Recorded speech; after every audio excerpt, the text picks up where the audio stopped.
Welcome back to the Dr. Unicorn Show, everybody. Everyone's favorite show about resisting Trump, getting us back on the right timeline, and making the world a better place.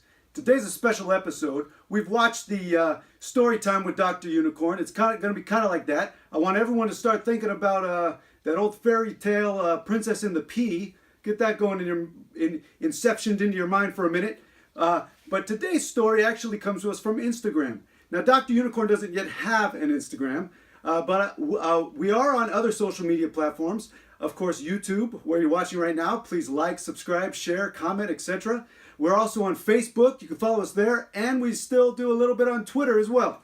And as the kids say, the IG is cool and new and hip. And perhaps one day we'll get our act together and we'll get on the Instagram too. But one of the biggest fans of the Dr. Unicorn Show sent this story in, and Dr. Unicorn really liked it, and he wants to share it with you. You know what? Perhaps Conky, yes. No, I'm not. I don't want the secret word of the day. Can you bring the camera in a little closer? And yeah. Just I've got some stuff that we're gonna want to read, and so today's story comes to us from Grace D. Chin. Grace D. Chin, with her many Instagram followers. She's an artist, a designer, and we're going to see some of her great art today in a very special story. She writes this a day or two after the tragedy in Las Vegas, where she says in this post, "I couldn't sleep last night, and initially made this for my Instagram story. This last shooting had a whole lot to do with race, even if it wasn't racially motivated. It wasn't about one person, it's about pervasive cultural values." And she adds this caveat, "Just want to emphasize that this in no way is to dismiss the importance of gun control reform. We need to wake up from the American dream and get to work." And then she says people are free to share this post as long as they share it with proper credit, and I give her all the credit. Here we go. Here's how the story begins. "I had trouble making sense of yesterday's news and talked to my friend Henry, who was also processing it. By the end of our conversation, this is where I landed.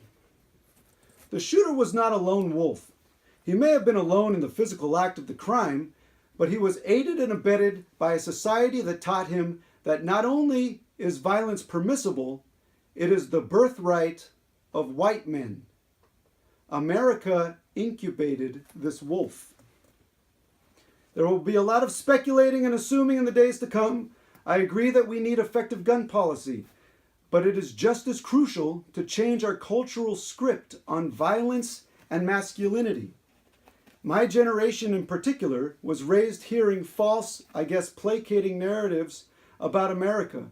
We were taught our own history in ways that created distance between us and the crimes of our forefathers. The truth is that the American dream is built on incredible acts of violence, genocide of Native Americans and enslavement of black people.